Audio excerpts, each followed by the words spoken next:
military industrial complex. The potential for the disastrous rise of misplaced power exists and will persist. Whether we believe in our capacity for self-government or whether we abandon the American Revolution and confess that a little intellectual elite can plan our lives for us better than we can plan them ourselves. That the only thing we have to fear is fear itself. Fear itself. Fear itself. Fear itself.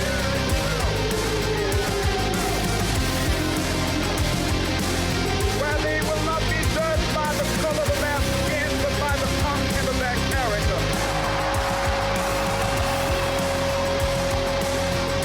The fight with growing confidence and growing strength in the air, we shall never surrender.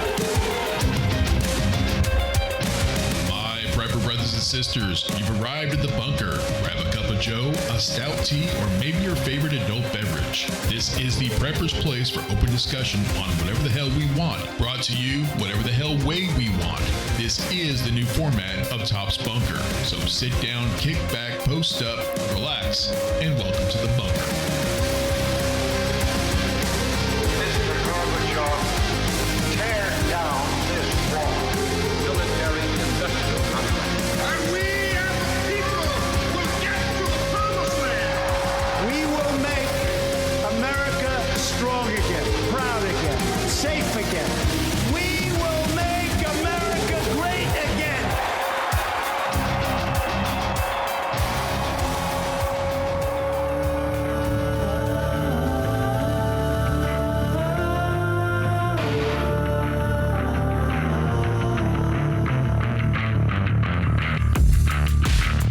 Preppers, survivalists, off-gridders, homesteaders, and the like. Welcome to Top's Bunker, a podcast for preppers. Leave a voicemail to get on the show, speakpipe.com/tops, or use the live message option on our Facebook group, Top's Bunker. Email us at shtf@topsbunker.com. Visit our site, topsbunker.com. I want to thank y'all for joining us tonight. I also want to thank all of you that have gone over and checked out our YouTube channel, Honeycomb Holler. Now, it's not related to this podcast, but Honeycomb Holler is all about us, working our homestead with a bit of preparedness and survival thrown in for good measure. So I want to shamelessly ask for a favor from all of you listening tonight. Please take a few seconds to go over to Honeycomb Holler on YouTube and subscribe to our channel. There is a link down in the show notes that will get you there. It's 100% free and doesn't cost you anything more than a few clicks on your phone. We are desperately trying to get our subscriber numbers up as quickly as possible. We need to reach our tier 1 level, which requires that we have 500 subscribers and 3,000 hours of watch time. Guys, we're not even close to those numbers right now at this time of the recording. So I'm asking from the bottom of my heart, please scroll down to the show notes of this podcast and click the link that says Honeycomb Holler on YouTube. Then click the subscribe button and come back to this show. I'll go ahead and wait while y'all go and do that right now. Okay, scroll down until you see the show notes. Find the link that reads Honeycomb Holler on YT. Click the link, click subscribe, and then come back.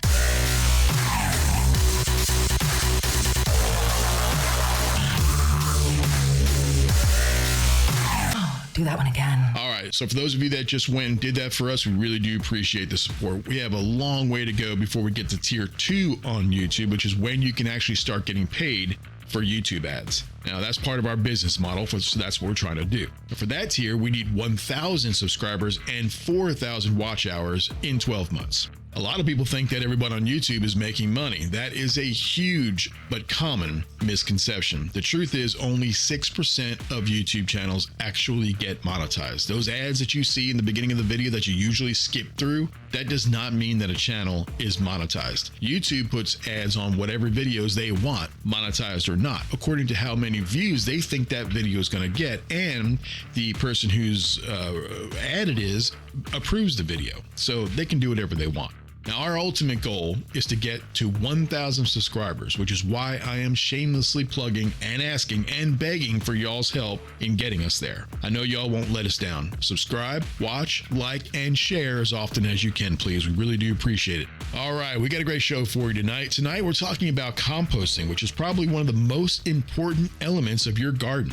You may think that you don't have enough room to do any composting, but I would bet that you're wrong. See, the bigger the garden, the bigger the compost area you'll probably require. But that also works in reverse. Smaller gardens, even potted plants on a patio, need far less composted material, but they all need compost. Some of you may already be composting, some not at all. Maybe you're doing it right, maybe you're doing it wrong. Some of you may be buying composted materials from the store to use in your garden. Not a very self-sustaining practice, but we've done it. I get it.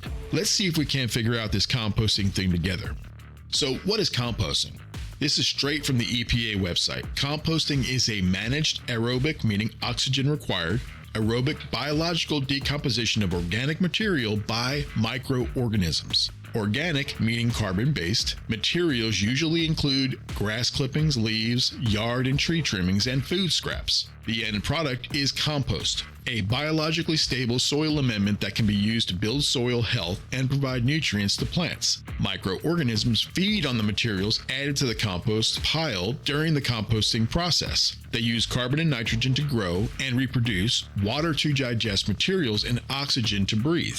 You can compost at home using food scraps from your kitchen, dry leaves, and woody material from your yard. So why compost at home as opposed to buying it from the store? Well, composting is nature's way of recycling. It is one of the most powerful actions we can take to reduce our trash, address climate change, and build healthy soil. By turning our food scraps and yard trim into compost, we transform our waste streams into a beneficial, value-added soil amendment and use it to protect the environment and create resilient communities. Composting is a resourceful way to recycle the food scraps and yard trim we generate at home all year and manage our waste more sustainably. You reduce the volume of materials that you might otherwise be disposed of in landfills or trash incinerators, and prevent powerful greenhouse gases from being emitted into the atmosphere. Composting involves minimal effort, equipment, expense, and expertise, and can be fun. You save money by producing a free, high-quality soil amendment called compost, which reduces your use of fertilizer and pesticides. You can use your compost to build healthier soil, prevent soil erosion, conserve water, and improve plant growth in your garden and yard. Composting has a long and rich history. We know that early man used decomposing organic material to improve the soil. We also have evidence from around the world that farming populations use some sort of natural fertilizer. Some of these discoveries were accidental, and some were the result of observation in nature. Archaeological evidence shows that the ancient Scots, about 5000 BC, planted crops in heaps of rotten manure. These plantings likely occurred after populations noticed that plants seemed to grow better where the manure had landed. Ancient Chinese and Hindu writings indicate that farmers used manures and other organics to enrich their soils. Many of these systems are still in use today and have been the basis for current thinking regarding composting and organic farming. The first indigenous populations throughout the Americas developed farming systems around the same time. These systems utilized fish waste, manure, and plant waste to fertilize their crops. Native Americans in the Chesapeake Bay area would throw animal bones and pottery, shellfish remains, and oyster shells into a trash pile, and they called these things shell middens. In 50 BC, Cleopatra made worms sacred after observing their ability to compost. She also made it illegal to remove earthworms from Egypt, a crime punishable by death. Methods and resources varied based on climate and soil properties, but the basics were and continue to be the same. As these civilizations rose and fell, knowledge of composting and amended soils were passed on to future generations. Composting is a natural process that enriches soil and disposes waste. As preppers and as homesteaders, living a self-sustainable lifestyle is our first order of business. Composting is the essence of being self-sustaining. Now let's hear from Buddy and Jeremy and see what they've got to say.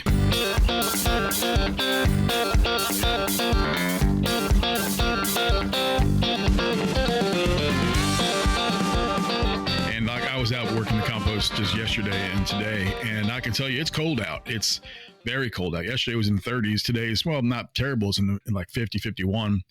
But it doesn't seem to be getting steamy and hot. And I got a giant pile that's 4 by 8 by 3 foot tall, 3 or 4 foot tall. It's rotting and it stinks to high heaven when I rotate it. How wet is it? It is stanky. It's not terribly wet. I was watering it like every day, but now that we don't have my hoses hooked up, I really haven't been watering it that much. I'm hoping for rain. What about? Do you have a thermometer you can put in it? I do. Okay, you got like a big. It's like about 18 inches long for a turkey roaster. Okay, yeah.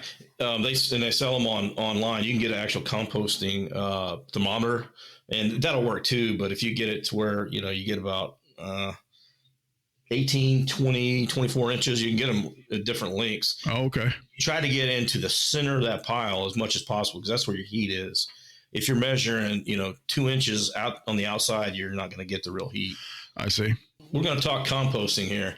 And this is the middle of the winter. So, hey, it's hard to compost in the middle of winter, but it can be done. And I'm going to start off with talking about some different methods of composting in the wintertime. And then we'll dial in on a few different ones. So first, the most common is a hot composting method. It's where you use 2 to 3 ingredients, which you have your hot, or you have your browns and your greens. And that's your most common ingredients in your pile. So you'll have your browns are going to be your woody material, your straw, your dead grass that's been dead for 3 or 4 months. Leaves are great, brown. Wood chips are good. Sawdust. I heard you could put cardboard boxes in there. Cardboard boxes, paper shreddings. Now with your wood chips, if you get a truckload, and I've done this myself, of wood chips from an arborist, come in and dump them. And you want to try, if you can, to make those smaller. And if you can possibly do it, to shrink them down. The surface area on those bigger chips, you want to make them smaller if you can. If not, then it'll work. It'll just take a lot longer with those bigger chips. But, like a Home Depot or Lowe's or a box store, they make a smaller shredder, wood shredder. It'll chip them down a little bit, and I've had to do that before. You're talking about like those ones that you can get like at Harbor Freight that do like a 3-inch branch or something like that, or even much smaller than that? That'll work. You just got to understand that the bigger tree, the arborists, the bigger tree companies, when they chip it out, they're chipping it to a bigger diameter of a chip. What are we talking, like 2 or 3 inches? Sometimes, yeah. Okay.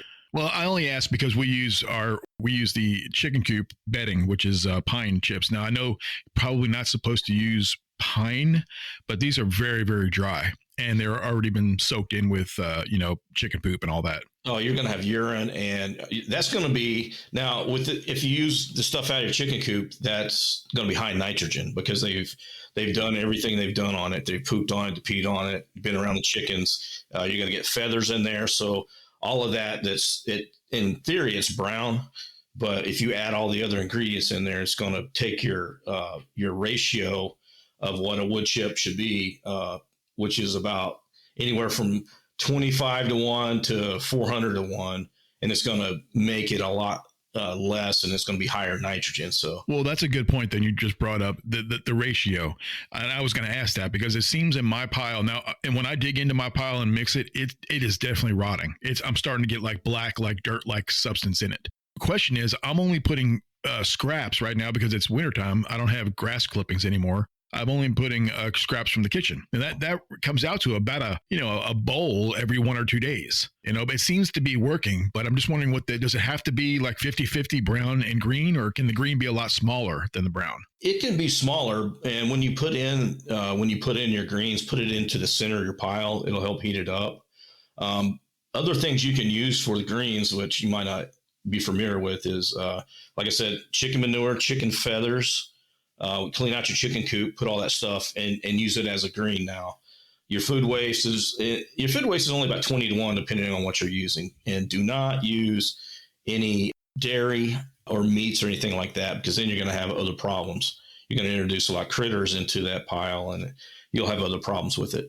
In the old days, they would put fish scraps and that sort of stuff in there. But I get what you're saying. The coyotes are going to come running. You start putting meat out there. Yeah, depending on where you live, if you're, in a more, like for instance, I lived in a city and had neighbors all around me, and we had a little rat problem, and then possums. We had some coons come in, so that's the kind of things you're looking at. But you can, you can take, and one of the popular things to do now is the roadkill they take to sites, and they compost this stuff.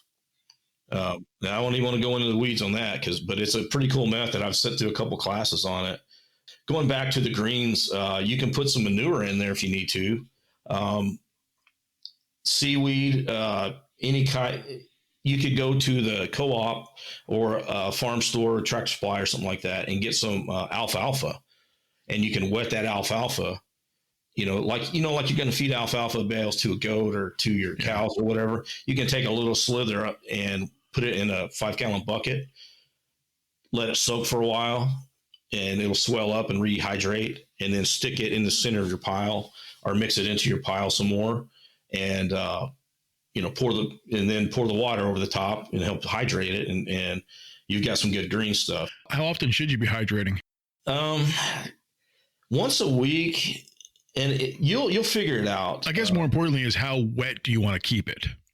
Okay, so your nose always knows, all right, when it comes to compost. You want to keep it wet enough then the answer is keep it wet enough to do what it needs to do. A dry compost pile is anaerobic, and it won't do it. And it won't do its things because the things you need to have it work in there are these little microorganisms to go do their thing. So, and there's certain things you need in a hot compost pile, and it's kind of what the avenue we're going down right now. You need to have oxygen, you need to have water, and you need to have the nutrients you need. And you also need the temperatures. You need about 115 to 160 degree temperature to let it do its thing. And a 3x3 pile can be totally decomposed if you do everything right in 30 to 60 days, depending on what you use in there. And it's hard. I've failed miserably a lot of times with this. So, and in the wintertime, it adds more challenges to it, but I can get into a method for wintertime that everybody will love because it's very low effort. And hot composting is high effort compared to what they call cold composting, which is very low effort. And it takes a long time, but you don't have to put a lot of effort into it. And if you're patient and you time it right, your cold compost pile will be ready to go, or at least 90% ready by the time you're starting to put in your garden. So, and there's a method for that too. So what I understand, the microbes are already here. They're already in the world, in the ground, in the stuff, and you're basically trying to feed them. And the more you feed them, the more they grow. Yeah, they're like cows, and we used to do this on the farm back in the day, milk the cows and then clean up the poop and then take it out to the field and just throw it on the field with the poop. Well, your microbes are doing the same thing. They're eating all this organic matter and they're pooping, and that poop's helping to raise the nitrogen level, which is going to heat it up, and the microbes eat the things they need to eat. And there's millions of them out there, and they're just doing their thing. It's just nature taking its course. I mean, so, and I'm sure you're gonna go over the process. But what I did, and it seems very, very simple to me, but I guess you have to do this over time to get used to different, trial and error kind of thing. What we did was we took a big old area of pellets, and we made like a 4x8 area. You could probably do smaller. And they say you have 2 or 3 piles. Right now, I only have 1 pile going because I'm just started this year, and I'm running it through the winter.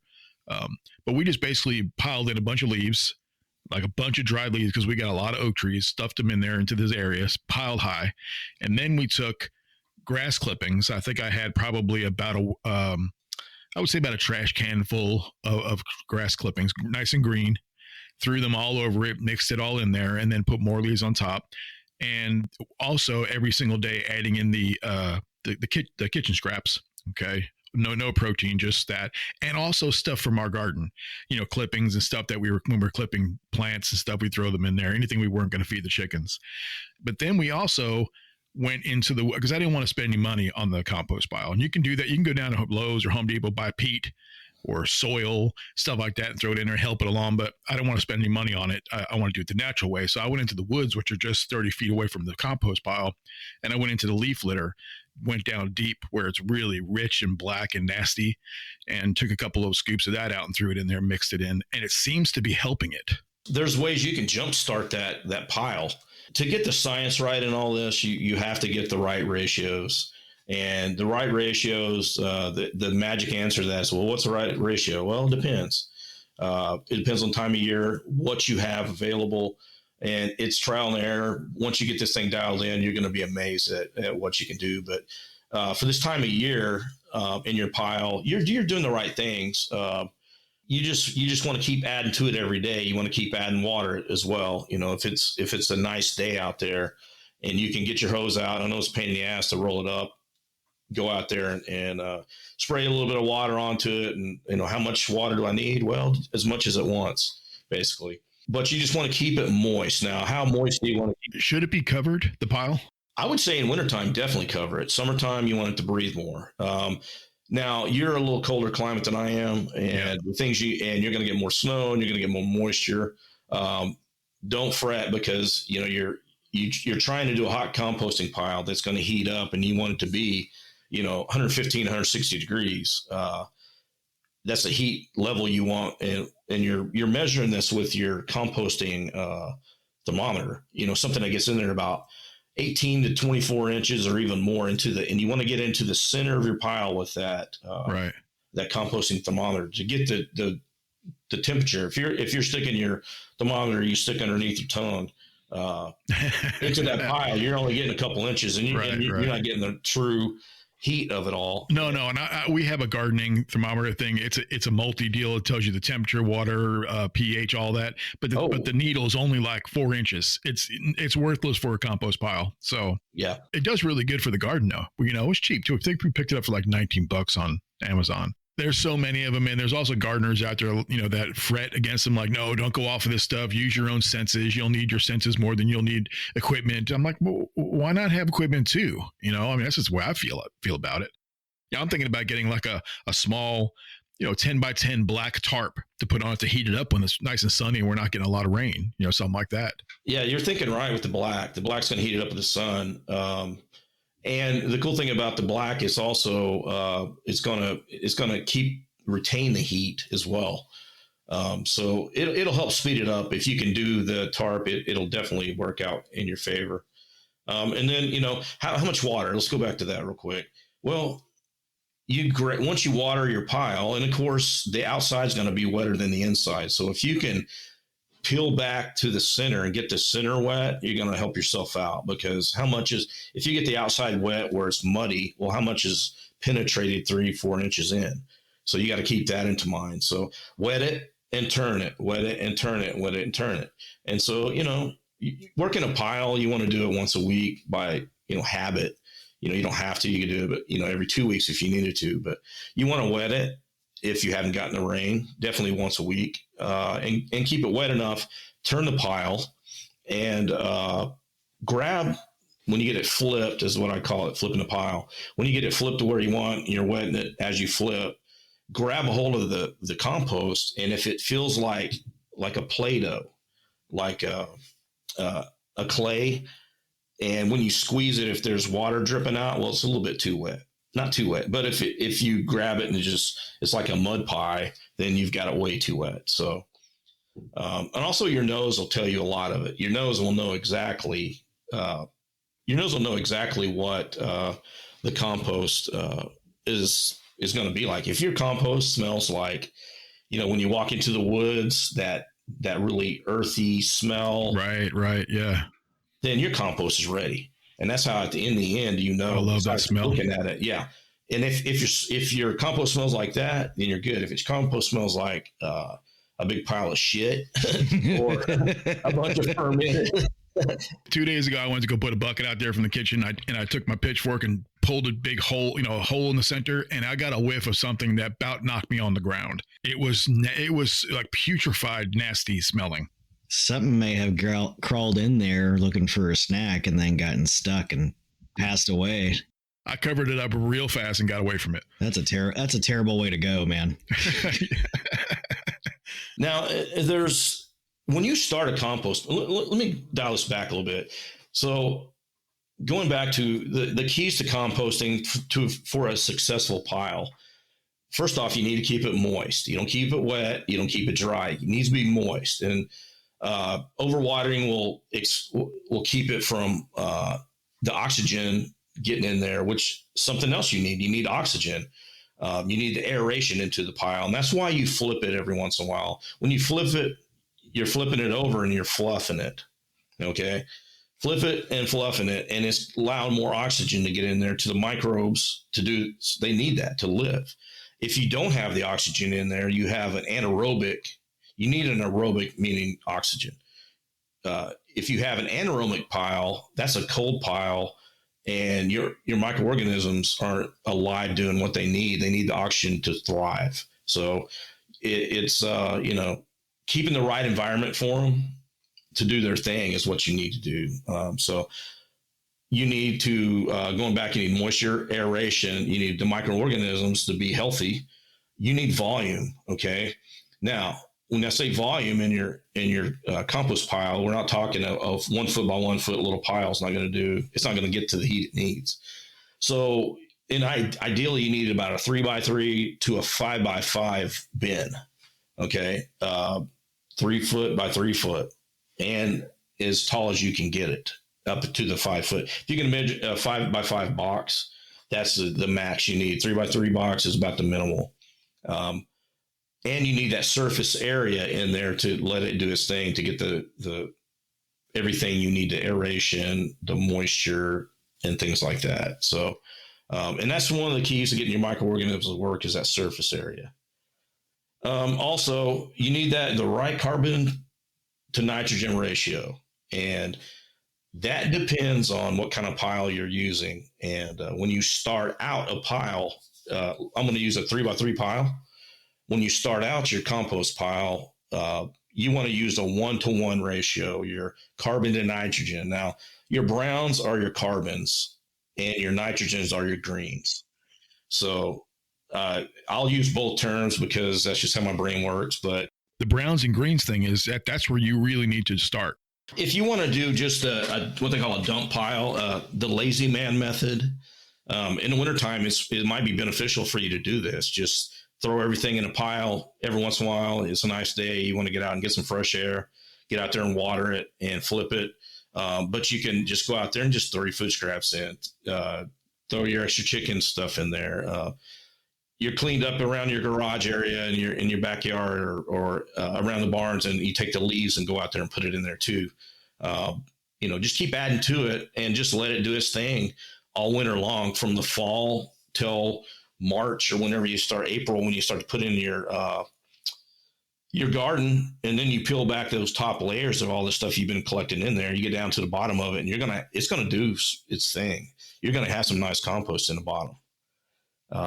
You're just not going to have a whole pile of compost. You're just going to, it's going to be the bottom. You're going to have a smaller amount, but you have this lazy man method, or the cold composting method, that you'll have, and you'll just keep adding to it and flipping it and watering it and adding to it, and then go down to the bottom again when you need some more compost, and you're going to have some.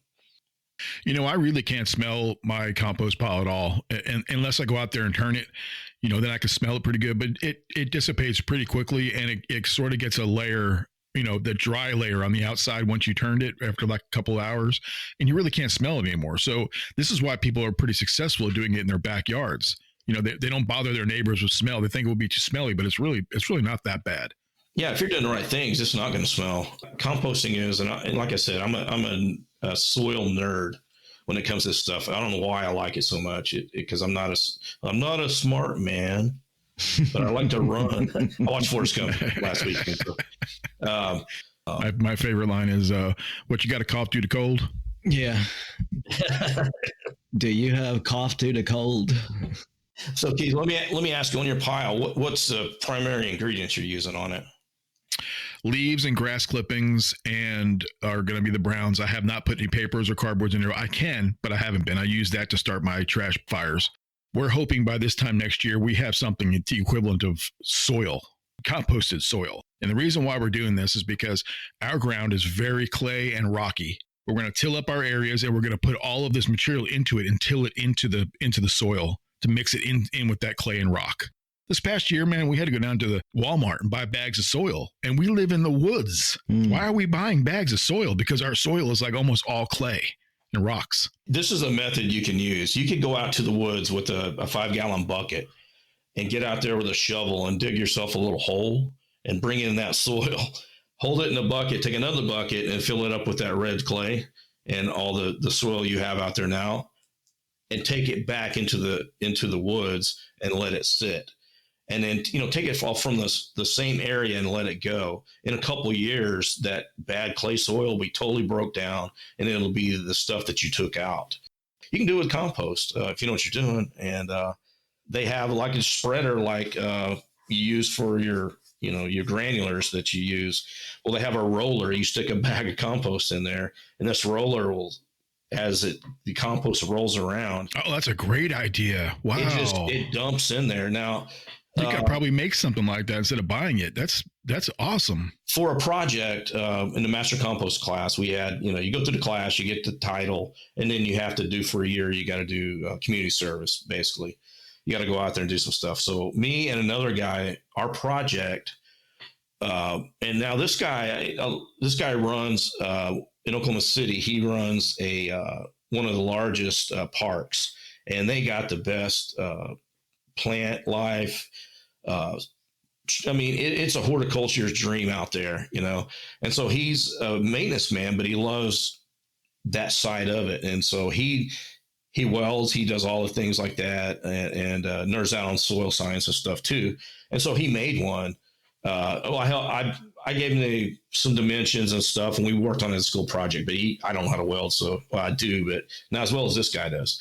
And so we made it as a, little group project, and it worked great. And you cut out a trap so you can dump in your compost in there, and it held a large bag of I guess what they call it, like peat moss or something. Yeah, peat moss or compost is what we were using. Or you can do manure. Yeah. Manure is a little harder. You got to make sure that it's dry, but. And we can go down the manure road, the shitty road later. But where are we on this thing? We're on the shitty road. Where you want to get off the shitty road?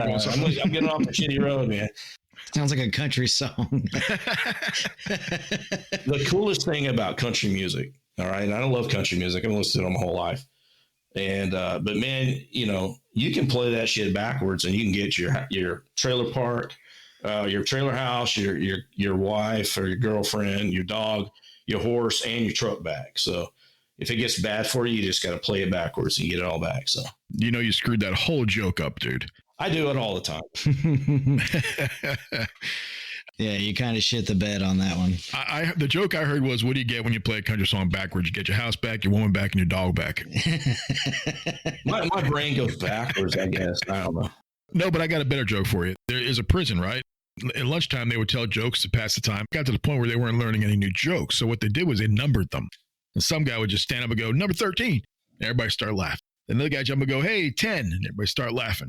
So this new guy comes in. He's like, 5. Nobody's laughing. He's like, number 5. Damn it. Nobody's laughing. Just goes to show you that there's always somebody out there who knows how to fuck up a good joke. That's me. And you know what it costs you? It only costs you $3.50. $3.50. That goddamn succubus. That was no damn Girl Scout. That was a Sasquatch. Or what do you say? That was a Rock Monster. No, that's a litmus test. If we can hang out, I'll drop that $3.50. $3.50. And if somebody will come out with the rest of that, then I'll know we're friends. Yeah. They can't, then I'm like, I don't know. There's a lot of people in this particular crowd that may not understand that one. This also goes to prove that the military communicates almost completely in, acronyms and movie and TV quotes. I thought you guys were talking about South Park. You're talking about the military? Well, that's how we communicate. It's a South Park thing, but yeah, it's if you know the $3.50, then you're good to go. If not, then I don't know if we can be friends because I can't trust you because you don't watch South Park or watch enough of it. All right, where were we? All right, we're talking Jeremy. Let's know about your compost pile. Yeah, man. You described mine and me perfectly. The lazy man's compost. So several years back, I had I like to use leftover scrap wood to build a lot of our gardening boxes and whatnot. And I had built one, and we had rotated through, carrots and other different types of crops in that one. Certain crops take more out of the soil than others. And then we planned this last year on moving our garden a little bit more towards the center of the backyard to get more sun. So I just took this box, and once we took everything out of it, I tilled it, up pretty good. And what we basically started doing was just adding. So when we started pulling like the buckets and clipping off the tomatoes and whatnot, take that stuff out, dump the dirt right into that box, and then chicken or kitchen scraps, no meats, no dairies. And basically what I do is we put it in this big box, add more dirt, from the other stuff that's getting collapsed throughout the winter, and just turn it. Go out there, we add more, and we turn it. And then we've been fortunate to stay pretty moist over here during this particular winter. And I think that we're going to have a good snow this year. But we keep it super simple. We just take our stuff and we toss it out there. And then it's been wet enough here that I haven't had to go out and actually water, but I go out and I turn it. And the center down to the bottom of the pile is actually warm enough where the tomatoes that we dumped in, the tomato plants, even though they were cut up, they re-rooted and started growing inside. So that's crazy. Yeah, but tomatoes are good like that. So I was turning one day and I looked and I was like, this damn tomato plant started regrowing. It's like it was hanging out and just waiting for the opportunity to show off during the wintertime, So, but that's what I do. I keep it really, really simple. I turn the dirt with the compost and we just keep on turning and keep on turning and keep on turning. We add a little bit here and there. Like tonight, my wife made curry. So we took like our potato peels and the stuff that she had said, was going to go in the trash or normal people trash. We just take those vegetable matter and toss them out there. Eggs, the eggshells, a lot of coffee grounds. And we just keep doing that. And then when it starts to warm up coming into the spring, what we do is we go and we buy a couple of bags of like Black Cow. There are some local farmers who actually do have locally sourced manure. Black Cow is just easy. A lot of places have it. But we just get cow manure, dump it in, and till that. We do that when it's still cold. And then when we start to really lay out the garden, what I'll do first is I actually go down to the Walmart, or I go down to a fishing place, and I buy a couple of things of worms. I open up the soil and I create a hole and I just dump them in there and let them go do their thing.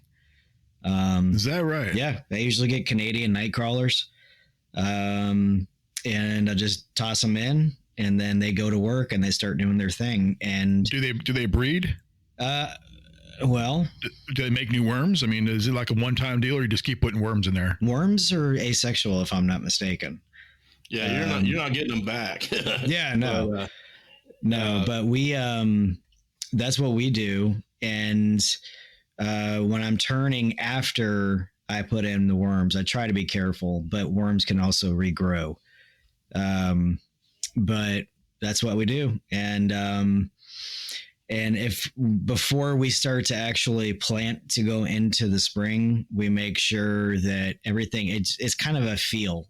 I don't have a thermometer, but I can stick my hand in there and I'm like, yeah, this feels good. Yeah, that's the best indicator. If you can actually stick your hand above the pile and feel heat coming off of it, you got some good shit going on. Yeah. No pun intended. A whole lot of pun intended, I think, but yeah. Yeah. Now, one thing that we are looking forward to is when we do have chickens, we'll be able to utilize, the chicken mess and do those kinds of things. I have used, I actually have a couple of bags of store-bought worm castings. It's extremely nutritious for plants. But it's super easy to just go down, buy a bunch of worms, toss them in, and let them do what they're going to do naturally anyways. So, and since that's a great idea. So the same kind of worms you buy for fishing is what you're looking for. Yeah. Earthworms, basically, yeah, right? There are places that sell, and you can see them. It says like green earthworms, and they put these chemicals on them. And I legitimately feel bad for the worms. They're not supposed to taste like freaking garlic. They put chemicals on it for the fish to attract them better? Yeah. Oh, okay. Yeah. I got you. But it shortens the lifespan of the worm. I just want worms. So yeah, we just, we do that.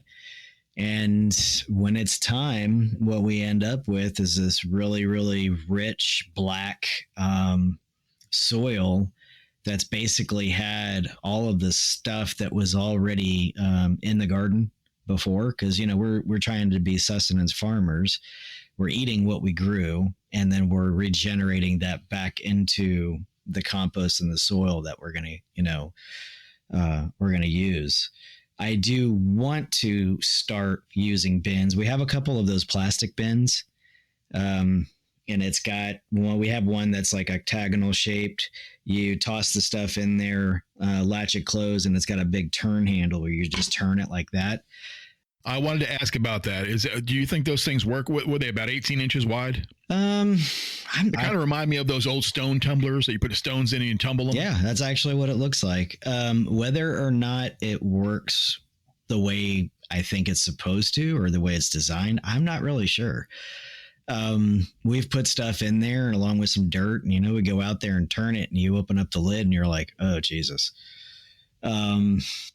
For the space that we have in our backyard, and of course the land we thought we were going to get, we are not getting now.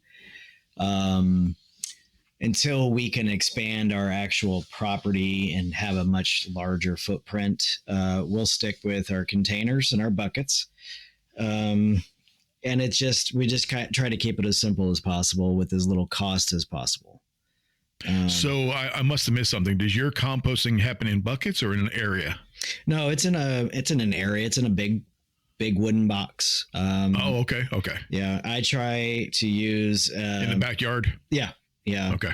If I'm ever building anything and I have leftover wood, if it's not treated, I try to save every bit of that wood that I possibly can. The one thing, and based off of kind of some of the stuff y'all were talking about earlier, the one thing I've never done is use pine in our compost. And we have 90% pine here. We have some hardwood, but it's mostly pine. Pine needles is 80-1 on the carbon ratio. Mm-hmm. So it's fairly high on the carbon ratio, or it's about medium. But I know that we've actually removed some pines from our trees because everything underneath those pines ends up dying, to include our grass, because it creates such an acidic soil. It's hard for anything to grow. So I've just kept pine away from our compost. And really, I mean, at the end, when what we're wanting is the actual soil, that's the dirt and the stuff that it's created, is I have a frame, and I have fine mesh chicken wire that I put across this frame, and basically made a big sifter. So if there's any like stuff that needs to get sifted out, and you just want your dirt, then that's what we do. And it's really simple to do. Oh, kind of like what archaeologists use. It's kind of like a wooden square, and you just shake it back and forth. Yeah. Yeah. Cool. That's awesome, man. Did you ever find anything in it? Not for human consumption, I'll say that. Couple teeth and some coins. Yeah. A couple of our dogs really like to get his area, probably bullets. Yeah, probably. Yeah. Yeah, it's a funny story. We actually had to call 911. I think it was like a week or so ago. The restaurant next door, we were sitting in here enjoying the fire downstairs, and we heard 3 shots. And my wife was like, "Was that a gun?" I was like, "That was a pistol, to be exact. And that's about 17 feet away." Damn. A guy at the bar restaurant next to us got shot. So Yeah. You're like a bullet magnet, dude. I know. It's time to move. I'm telling you now, we're never going to meet because I don't need that in my life. I'm done with those days, man. If it's not bullets, it's terrible weather. But yeah, we had everything lined up with that land, had the approval and all that. And then I had finally gotten back a word from the Corps of Engineers, and it's just the water situation in our county. It's never going to go away.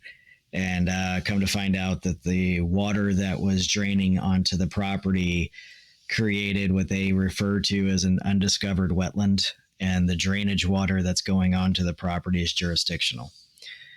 And I'm not willing to go through the time, the effort, and the multiple thousands of dollars to get permits from the Corps of Engineers just to be able to, get across this water. It's just not worth it.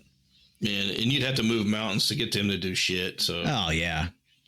She said that just now their backlog, just to be able to go out to survey said property, is about 3 months. So, well, and I'm sorry to hear that. That sucks. I would think that this is a problem for the seller and not for the buyer. The seller should be taking care of this problem. The seller. So funny story about that. The seller purchased the land from the last couple they had it because that last couple's life situation changed. When we originally started looking into the land, we realized that the spot where we wanted to put a house is exactly where they thought too. It's a perfect spot. Perks well. It's wonderful. But to get to that spot, one, utilities are much more expensive. And two, you have to cross that water. It's a small stream. It's the tiniest thing. So they decided to move the location of their build site. And it's not that it's a bad build site. It's just that what we didn't want. But that makes sense. Yeah. This particular company is a subsidiary of Mossy Oak Properties, and Mossy Oak Properties specializes in recreational raw land. So they, everybody's got to make their mony, and and the seller at this point feels they've done what they have to do. Yeah. All they're doing is just offering raw land. And right. It is advertised as such, and it's advertised as recreational land that could have a home site. Well, I definitely want to talk more about this on an episode specifically for, this is all good stuff, man. Mm-hmm. People, I've been looking for land until I finally found it. For decades, I've been doing this search, and there's so many things that people that need to know about, and I don't think people realize it. Especially preppers, like, oh, all I need is a couple acres. I'm gonna go out and buy it this weekend. It doesn't work that way. Does not work that way. Mm-hmm. But I will say, so for the open air concept of composting, there's a bunch of do's and don'ts. Like one of the things that I know for me personally, just because I like my next door neighbor. I don't want to put my stuff like right next to his house. I get it. It's going to have a funky smell to it. It happens. So try not to do that. Well, you're just being a good neighbor. That's admirable. Yeah. For your open air, you do want to have it. If it starts to get wicked cold, you do want to have it partially covered. You don't want to completely cover it, but you do want to have partial cover just to maintain some of that moisture. You want to make sure you turn it, but you try not to turn your stuff in the winter too much. If it's really, really cold outside and you feel like you're not getting any heat on the top, you can kind of rough up the top a little bit to let some of those gases escape to the top. But during the winter time when it's really, really cold, you don't want to turn it too much. You want to keep it warm, and that you need to keep it together to keep it warm. And make sure that whatever you have in your compost isn't going to attract, stuff that you don't want in there, rodents, pests, gross, things. So I haven't seen rodents yet, but what I did see this past summer, which really surprised me when we first got the pile going, apparently the yellow jackets decided to make their nests and stuff in there. Because when I went to go out and turn it every day, they would just all start flying out. I didn't get stung or anything, but they were definitely in there. Now, were they going in there to eat? Because, wasps eat meat. They eat other bugs. Mm-hmm. Yeah. So they may have been going in there to eat, not to live. I don't know. That's true. I've never had that happen. And now that you mention that, we got yellow jackets there's a time of year when they come out, right? And it's man. it's like an explosion of them things. Yeah, I hate yellow jackets. They serve no purpose. They're assholes in the air. That's all they are. They're not a bee. They're ugh. Yeah. So yeah, there's and composting, I personally believe, just with everything, you can read a book, you can watch videos, and you can learn. But until you're out there doing it and actually getting the experience doing it, that you're not doing it unless you're actually out there turning soil and doing your crops and doing the things that you need to do. The videos and the books are all extremely informative, but you do have to be able to learn to work the soil in your area. So yeah, I mean, and back to pests, there's a lot of things that you could find in there. And that's why we never add meat or dairy product, any kind of animal matter. We try to make sure that it does not end up in the actual compost pile. And like my wife, one time she's like, well, just pick up the dog poop and throw it in there. I'm good. I'm really good. I've seen what comes out of my dogs. I don't want that in my compost pile. But yeah, so we keep it simple. The lazy man concept: big box, bunch of dirt, bunch of worms, bunch of stuff, and just keep on turning. And then, you shake it out and you've got what you need for the next season going in. But the great thing about that concept also is, it's regenerative. You just keep adding, keep turning, and keep that same sort of, mixture going. So that's what we do. It's like never ending. Gotcha. Mm-hmm. So that does bring up a couple of questions for either one of you that I had going into this. I just added one because we've got 4 dogs, so we've got a lot of dog poop. Is dog poop okay for a compost pile, or does it have to be cow manure? Because I know dogs eat different things than cows eat. Cows eat basically grass and that sort of thing. The best thing you can do with your dog shit is just let it lie. If it's in your backyard or wherever they do, I mean, it's okay for your soil, but you don't want to stick it in your compost pile. You're opening up yourself to a lot of different things. You take care of your dogs more than you take care of your chickens. And so you're getting them, you're taking them and they're getting different shots, and they're eating different foods that, unless they're on a strict diet of, oh, that's right. You're right. Yeah. Organic stuff. You're introducing a lot of, pharmaceuticals to your compost pile that, some of it'll cook out if you get it up to 160 degrees, but a lot of it won't. So, yeah, and you got to think about what you're feeding your dog. I mean, unless your dogs are on a completely raw diet. Yeah, definitely. Unfortunately, even the best dog food that you can buy is still made up of animal byproduct that's had a large amount of the nutrients cooked out of it to make it safe, to sell and transport and do all those things. I mean, even with the amount of deer meat that we give our dogs, I still wouldn't use their poop inside of the compost. Well, all three of our 4 dogs are on pharmaceuticals because they're getting old and they need pain medicine and pain management, that kind of stuff. Yeah, I don't want that in my garden. Yeah, and it's a lot of it, just like with us, just like humans. A lot of that stuff, doesn't completely break down. I have one dog who's on a daily allergy medication. I don't want that in my dirt, and I don't want it in my plants. Right. It's just, I try to avoid it. So yeah. Well, the other thing that I wanted to ask about, and this just came to my mind because we're really getting into the whole pickling thing and preserving. And I was wondering if pickled stuff from your kitchen is okay for the compost because it has vinegar, and I know that vinegar kills bacteria. So I wasn't sure if that would be detrimental, or if it's such a small amount, it wouldn't matter. Like when you have leftover stuff like the brine and you got little bits and pieces, you throw that into the into the, our pot, or our bowl on the counter where we keep our kitchen scraps. So I'm wondering if that vinegar substance, that brine, or anything in there would kill the bacteria that's inside of a compost pile. Great question. Great question, man. I would say I would try to steer away from it.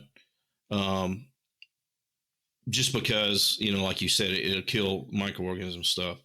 That's the whole point of the vinegar in your fermented products, is to kill bacteria so it doesn't go bad. Yeah. So I would stay away from it.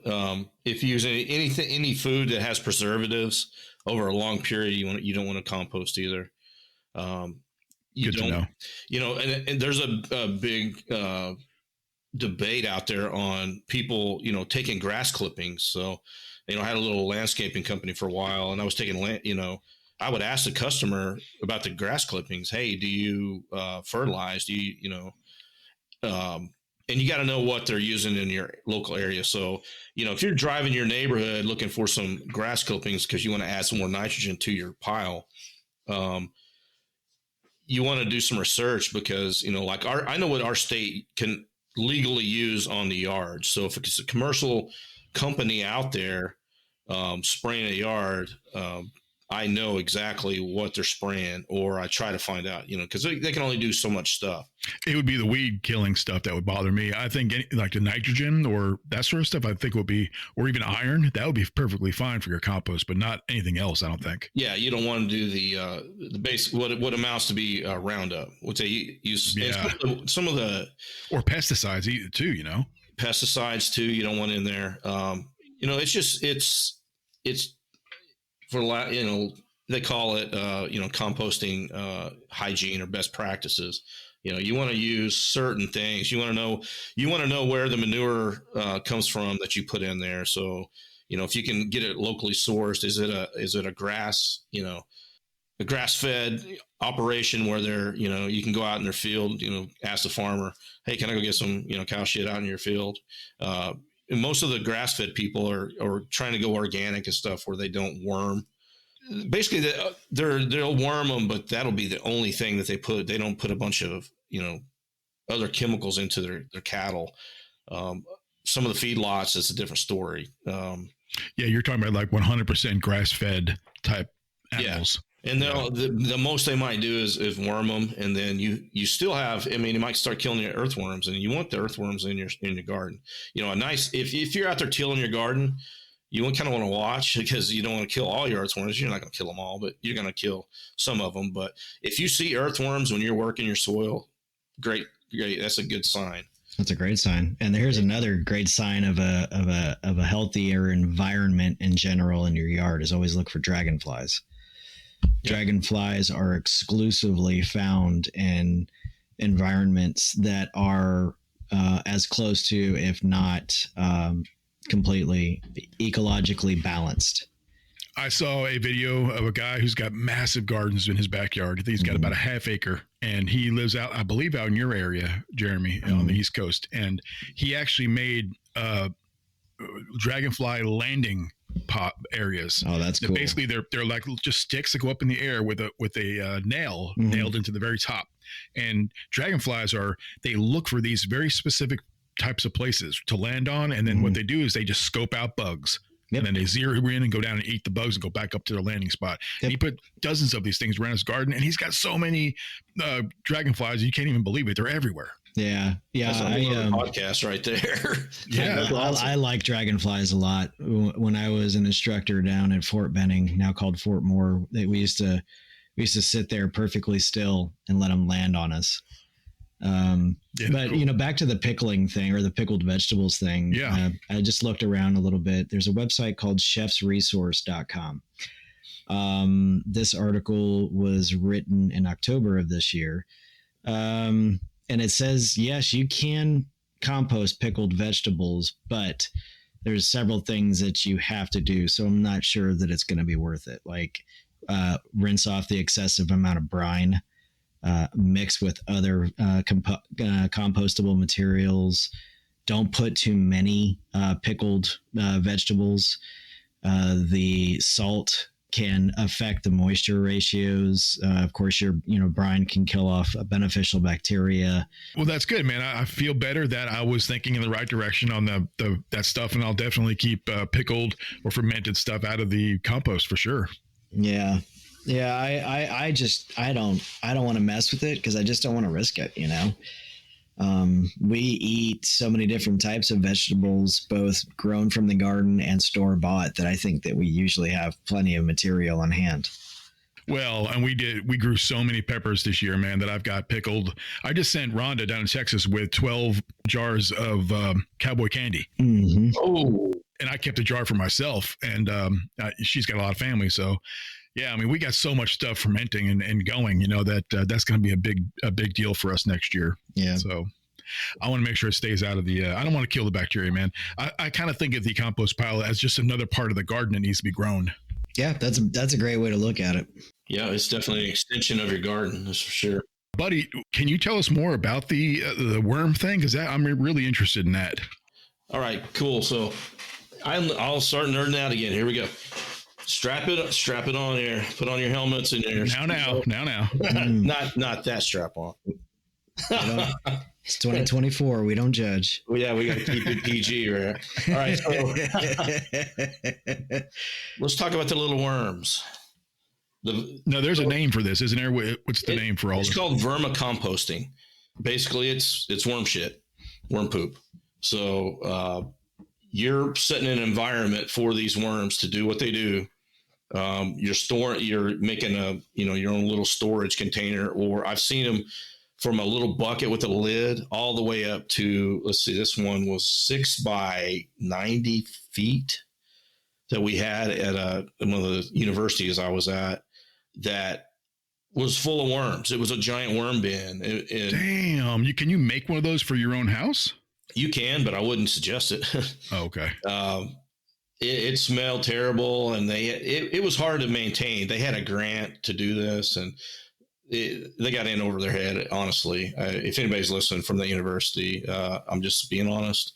They put a lot of money into it, and it looked cool and it worked great. And for what it did, it worked great. But they had a hard time keeping up with it because it was so large. Anyhow, so when the types of worms the most common types of worms for worm farming or vermicomposting is red wrigglers, which is your red worm, and then your European night crawlers. You can also get an African night crawler, and there's a few other different types of worms that you can buy out on the internet. You can look them up, but those are the three you need. Now, let's say, you know what, buddy, I'm not going to go buy any worms. I'm just going to go in my backyard and I'm going to dig them up. Well, that's a different type of worm. The worms that are the most efficient at what they do with the vermicomposting is the red wriggler and the European night crawlers. A little bit different than your fishing worms. So the worms that are out there in the dirt, they do their thing. They're good at it. These are better in a close environment and a monitored environment, and they're highly efficient. And that's why they're picked to do what they do. So let's talk about their environment. So you'll need what they call a bin. You're going to need some kind of container. And I highly suggest, if you're going to use or get into this practice, and you can use it in an apartment. Most people I knew that had these little bins, they had them underneath their desk at work. Talking about going down to Nerdville, people are every day. They're like, "Hey, look at my worms," but that's just what they did. They were so science anyhow. So I have one. Okay. So, I'll tell myself I have one in my bathroom closet right now because I needed to take it from the garage because it got cold. And the cool thing about it is that when it gets cold, they go dormant, so I could leave them out in the garage, in the wintertime. They'll go dormant. They'll lay eggs, go dormant. And when it warms up to where they do their thing again, they'll start doing their thing again. They'll come out like a bear and be very hungry and want to eat and start pooping all over the place. And that's what the magic is in the vermicomposting. They eat stuff they poop it out, use their poop, and it's called black gold. I mean, it's your compost. It's one of the most efficient composts out there. Now, have you guys had any experiences like we've been having here? I don't know if they've moved out there yet, but with the hammerhead worm, have you guys seen any out there yet? Never heard of that. Yeah. So hammerhead worms are an invasive species, of course, and they came from South America, of course. And they like to bore into the trees here, and they hang out for a significant amount of time. And once they are mature enough, they come out, and then they will bore into the ground just like a normal worm, but they actually seek out native earthworms, and they will destroy an entire population of native earthworms in a very short amount of time. Yeah, they're bad news. Bad news. I just looked them up. They look like they're badass. They have like a hammerhead, just like a shark. Yeah. And every time we find them, we start a big fire and we toss them in, because if you cut them, they'll just regrow. So then oh shit, really? Yeah. Do earthworms do the same? Yeah. Oh. Yeah, they'll regenerate. Okay. Yeah, but the hammerhead worm is not what you want in your garden. I just looked online and I was looking for red wigglers, and it looks like you can pick them up on Amazon anywhere between like $25 and $70, depending on how many you're getting. Yeah. What type. And the cool thing is, and I'll talk about the worm bin, about the worm bin construction and the setup on them. And then I'll tell you about how much you need, or you can get to. You don't want too many, but I don't think you could go with 2, and in no time at all, you've got 20 and then 200 and 2,000. That's what I was asking earlier. So they procreate somehow, they breed somehow. They're asexual, but they have, I won't go there. They're asexual, so they can actually breed themselves. Yeah. But you need 2 worms to rub together at a certain, the band on the worm. You see little bands, and then they got this big wide band. They rub the wide band together and they exchange their stuff, and then they lay the eggs. And, okay, look it up yourself. You better go incognito mode if you're going to do that, man. Okay, I won't say what it is, but it rhymes with chorus. It rhymes with what? I didn't hear you. Oh, no. We won't go there. Okay, so let's start talking about the bin, the actual environment you want on your little worm farm, right? So I've done big worm farms. I've done medium worm farms. I've done small worm farms. I prefer the 2.5 to 5 gallon buckets, because I can flip these buckets, meaning I can let them do their thing. And when they're done doing their thing, I can use my sifter, and I can sift out the good stuff from the bad stuff, dump the bad stuff back in, and let them continue to break it down with the worms to keep doing their thing. And then I can take the black gold, the compost, out of the worm castings, is what they're called, worm castings. And I can save them for, my garden, or I can start seeds with them. And there's a whole formula I did a little project on, and came up with my own little formula on how to use worm castings to start your seeds in the spring. And it might be another podcast. Anyhow, but let me get into the bin here.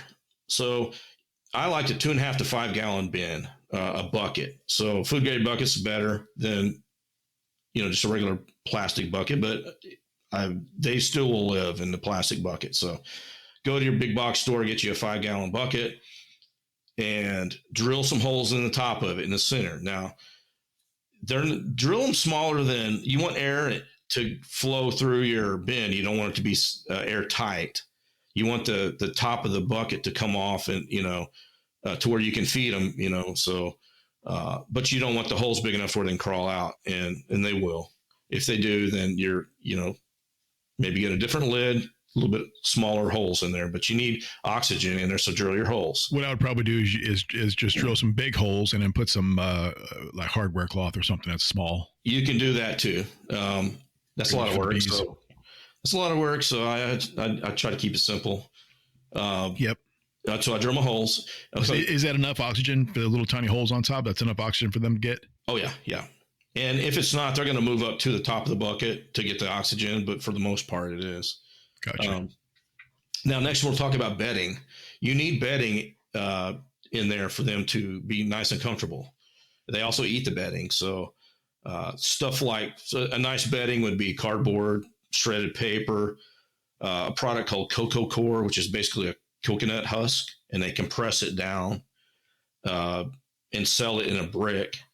And you just reconstitute that in water, that brick, and then it'll expand. It's pretty cool. And throw it in the bottom of your bucket, and they love to eat it. And I've used that stuff in landscaping for drain barriers, to keep dirt out of drains. It works awesome, and it lasts forever in the ground. Yeah, and a little bit goes a long way with that, like you said, especially with the worm. I bought a brick of that stuff, and I used it for like 3 years, and it was like 25 or 30 pound brick, and I probably still have. I just whack it with a hammer, throw it in a bucket of water, expands like 4 times, 5 times what it was when I threw it in there, and then bam. So that goes in the bottom of your bin, and you put about a third is a lot of the bottom of the bin is for your bedding.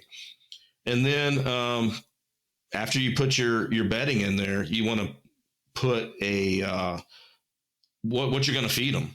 So things you can feed them are grains. Like I feed mine oatmeal. I grind up oatmeal. The more you grind stuff up and make it granular to that granular consistency, it makes it easier for them to eat. So if you take eggshells, like you made some eggs that morning, you made your scrambled eggs. You take your eggshells, put them in a Ziploc. You want to break them down as much as possible. Stick them in your microwave for a minute or two to try to kill the bacteria off of them. Put them in a grinder, like a coffee grinder, or I use the Ninja or a food processor, and break it down with some oatmeal, throw it in there, and they love it. So they like that grit in the eggs that helps them pass stuff through their bodies, through their system. They love coffee grinds. You take your coffee filter with some coffee grinds. They love that stuff. And it's also, I hear it's an aphrodisiac for them. So if really worm population needs to be a little higher, you throw some coffee grinds in there. Now, a little goes a long way with coffee grinds. So I'll discard my coffee grinds and my filters and put them in a bucket and use them as, every couple of days I'll throw some in there. So, a cup is a lot, depending on how big your bin is. And I use 2.5 gallon bins because they're just easier to flip and manage. And I've had them bigger before. And rather than the 5 gallon bucket, I've used 32, I think, or 35, 36 gallon totes. And, I need them bigger. I need, this, and I need to do that. Now, after trial and error and experience, the smaller ones are easier, and I'll have 10 of them going at one time. And then you can take one a week and flip it, and you got a consistent, you have consistent compost going. So, and I'll write a date on it saying, okay, I flipped on this date. So I know which one is which at the end of the day and stuff. So, and stuff to feed them, like I said, eggshells, coffee, food scraps, man. They love food scraps. Take a banana in there and let them have it, or pineapple. They love the banana. You don't want to put dairy or meat in there. Food scraps, rinse off your food scraps. If you're eating a salad, they love salad. I don't put the food scraps with the ranch dressing or anything like that. Now, a lot of the stuff that when we're preparing salad, if you're making celery, or when you're doing a salad, you cut the bottom off of the lettuce head. Stuff like that. Just the waste stuff is fine. The rest of it you can throw it to your chickens or whatever. The other thing is you want to keep your worm bin moist, but not wet, because you know what happens when it rains a lot, then the worms come up, and they'll even come out of the ground and move around. You'll see them in a rainstorm because it is too wet. So you just want to keep it moist enough to where. And I run a dryer bin, and people are like, that's too dry. And I'm like, that's just what I do. And I haven't lost one yet, and I still keep them going. correct me if I'm wrong, but don't earthworms absorb their nutrients and water through their skin, right? Yeah. I don't think they have a mouth. I think they actually absorb. And most of my worms are getting their nutrients and they're getting the water they need through the food. So you got to put a lot, like, and lettuce is high in water. You know, you got to look at your food scraps. Most of your vegetables are high in water and stuff. So you want to, you know, keep that in mind. And so keep it moist. And then 30, 45 days later on that 2.5 gallon bin, if I'm doing the right things, then I have a bin that's ready to flip. They've gone through everything in there. I take out what they haven't eaten. Okay. I take a brand new banana or one that has been turning brown or starting to get, you know, that smell, and just slice it a little bit, throw it in there. Well, then those worms will get inside that banana. And then I wait a couple days and I take that banana out and stick it, you know, where they can't go. I'll stick it in another little container where they can't run. The worms will run away because they don't like light. They'll run away from the light. You open up a banana and there'll just be hundreds of them in there. Damn. And so when I go to flip beds, I throw a banana in there. That way I don't have to dig every little inch of dirt to try to get the worms out. And there'll still be worms crawling around that you'll have to go through. But it's like, you know, Yellowstone there. You know, instead of cattle, I'm a worm wrangler. So you can wrangle them a lot easier with the banana than you can, you know, picking them up with your fingers. So in the whole genre of composting, this is what you're doing. You're getting your own worms. You're making your own worms for your compost in your garden. Yeah, I buy my worms from Uncle Jim's. I get nothing out of it. He isn't paying me for that, but it's just I like his worms. There's a bunch of different people out there that sell them, but that's the ones I just looked up on Amazon. They look like they're a very professional company. Yeah, he's good, and he's got he'll educate you. He's got a lot of education on there. I'll put them down in the show notes as an Amazon link if anybody wants to check them out. And very good people. Comes in a timely manner. I bought them there once and continuously bought them there, and we used them in our class, 2 class I take. And so they're good stuff. So, and I always buy the red regulars. I don't mess with the European night crawlers or the.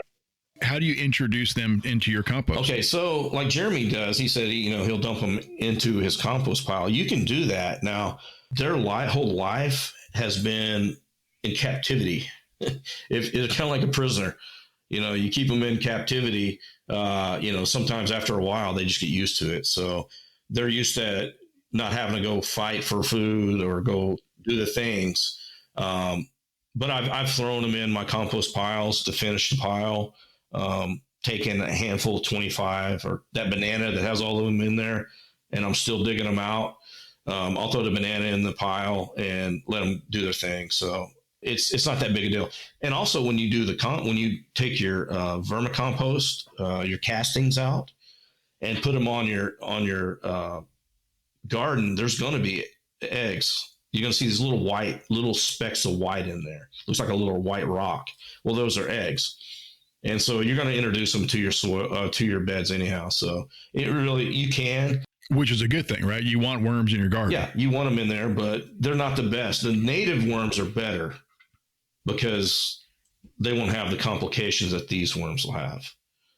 So, but you can do it. And I didn't ask one when I saw him later if he liked it or if he was okay with it or if he's thriving. But well, you said complications, so I'm thinking maybe they're not used to your soil or your plants and they might die. Yeah, total different environment. I mean, they're used to eating what they're eating, and now they gotta eat different things. So yeah, and it's a different worm. These red regulars are designed and bred and for generations now in their little family tree that. It's like a racehorse, man. Once you get a racehorse out there and it gets that bloodline going, that's all they're good for. So, but it's a very good, highly nutritious compost that you can do in a small space. How I use it in my garden, I love to use the worm castings, the vermicompost for, starts of seeds. So when I go to get my seed trays out, about January, I'll start my seed trays. I'll put them under lights and put them in, to my grow tent. And start my peppers, my tomatoes, different things that you can start from to get a jump start on your season. You'll put them in there, and I usually use a 60-40 mix, and I'll buy some good topsoil like Happy Frog is what. That's expensive, man. It is expensive, but it's good shit, and it also helps. It helps with water retention and overwatering and stuff, and I need all the help I can get with that because I'll water one day and get lazy and then come back and it's dried out, and then I'll overwater, and so it helps with that too. But also your vermicompost does. But 60-40, 60% soil, a potting soil, a good, nice potting soil. Miracle Grow will work too, but wouldn't really, I stay away from. I don't know what they're doing with that. I'd rather use the Happy Frog is organic, so I'll use stick with it, and I'll put about 40%, up to 40% of that ratio is going to vermicompost. So you can do 70-30 works great. You can do 80-20 works great. You don't want to use 100%. You don't want to. If you get over 60%, 70%, 75%, maybe it's not good for tomatoes. It's better for, your peppers and stuff. Sometimes the nitrogen feeders, but that's how I use it. And then in the garden, man, I'll take my castings when I go to transplant my plants. If I buy the plants, I'll go and transplant and I'll side dress with it. And then as the season goes, I'll side dress with it. And you can throw it on top, water it in, or you can dig a little hole around, and stick it in and water it in good. But it's something you can continuously use. It's smaller scale. It's not a larger scale like your other pile would be, but definitely beneficial. If you've been paying attention to the price of nitrogen or any kind of fertilizer, the granular stuff, in the last, 5-6 years, it's tripled in price a lot of it. And hell, you can make your own that's better for your soil than the artificial stuff. You don't want to eat these chemicals, so use something natural, man. I mean, get as close to organic as you can get, or go chemical free on your garden. And it's challenging, but hell, I'm up for a challenge, man. Keeps life interesting. Well, I would think that the most important thing is that you are regenerating your garden from your stuff, and what's going into your compost, which is going to go into your garden. When you can't go to the store anymore, you're going to have to compost. You got to know how to do it. My prepper brothers and sisters, I hope we've inspired you to take your gardening game and your preparedness skills to the next level by learning the art of composting. Remember, composting is more than just a way to reduce waste. It's about creating life from leftovers, turning scraps into sustenance, and giving back to the soil that feeds us. Whether you're managing a simple backyard pile or crafting the perfect compost blend in a fancy bin on your patio, you're contributing to a self-sustainable, resilient future for your family and community. Don't forget, great compost takes time and patience and just a little bit of science, but the results are always worth it. I challenge you to start or improve your own composting system. Collect those kitchen scraps, save those coffee grounds, and toss in some dried leaves or shredded paper. And while you're at it, let us know how stanky your compost is coming along. We'd love to hear from you. Stay prepped, stay happy. Thanks for listening, and good night.